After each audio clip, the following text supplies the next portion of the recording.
కూర్చొని ఎప్పుడైతే కుటుంబ ప్రార్థన లేదో ఆ పిల్లలు వర్ధిల్లరు, ఆ పిల్లలు నాశనం అయిపోతారు. దేవుడు ఎందుకు ఇక్కడ 127వ దావీదు కీర్తనలో ఇక్కడ చూడండి 3వ వచనములో చూడండి తల్లి, కుమారులు స్వాస్థ్యం అంటే ఏమనుకున్నారు?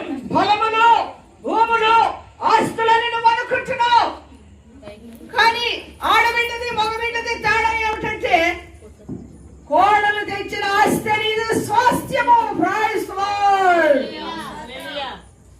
కుమార్తె తీసుకు వెళ్ళిపోతుంది ఒక ఇంటికి కనుక బహుమానం అని ఇచ్చారు. స్వాస్థ్యం అనగా నీకు వచ్చి కాలుస్తా ఉంది, బహుమానం అనగా మన ఇంటి నుంచి వెళ్ళిపోతుంది ఇంకొక ఇంటికి. షీల్డ్ ఏమైనా వచ్చాయనుకోండి, గేమ్స్ లో ఆడుతూ ఉంటారు. షీల్డ్ ఎక్కడ పెడతారు తల్లి? పొయ్యి దగ్గర పెడతారా? పొయ్యి లోపల పెడతారా? ఎక్కడ పడొస్తారా?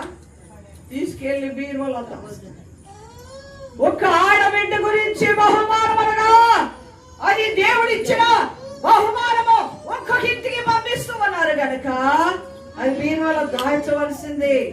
ఆడబిడ్డలు ఎప్పుడైతే మరి అత్తగారింటికి వెళ్తారో ఆ బహుమానాన్ని అత్తగారు ఎలా వాడుకుంటారో, మామగారు ఎలా వాడుకుంటారో వారి వల్లనే సంతానం అభివృద్ధి.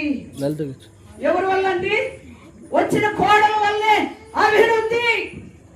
అభివృద్ధి మా మామగారికి అత్తగారికి 90 బిడ్డలు, వారిలో మేము ఒక్కరిమే సావుకొచ్చామండి.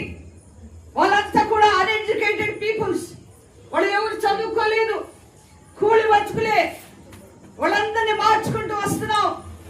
ఈ రోజుకి మాకు ఇచ్చిన ఆస్తులు కొంత సాయం చేస్తూనే ఉన్నారు. నిన్న కాక మొన్న మా బావగారు కోళ్ళు జరిపారు, హాస్పిటల్లో కేజీ ఇచ్చారు. అలాగే చేయవలసిందంతా కూడా మనమే చేసుకుంటూ మేము బాగా పీకిపోయి ఉన్నాం. కానీ జయం అయితే వదలలేదు.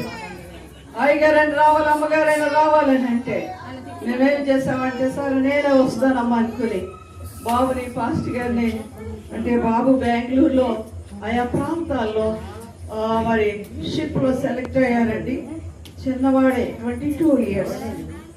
అయితే వాడి ఎడ్యుకేషన్ అంతా కూడా ఇంగ్లీష్ టు ఇంగ్లీష్. దేవుడు వాడి చిన్న వయసులోనే మరి ఆరాధన, రెండవది English to Telugu, Telugu to ఇంగ్లీష్లో స్పీకింగ్ అండ్ ట్రాన్స్లేషన్ బాబుకి దేవుడు బహుమానం ఇచ్చారండి. అది చేస్తున్నాడు. మా మందిరంలో ఎవరెవరో పాస్టర్స్ వస్తుంటే చెప్తా ఉంటాడు. దేవుడు ఒక్కొక్క గిఫ్ట్ నీ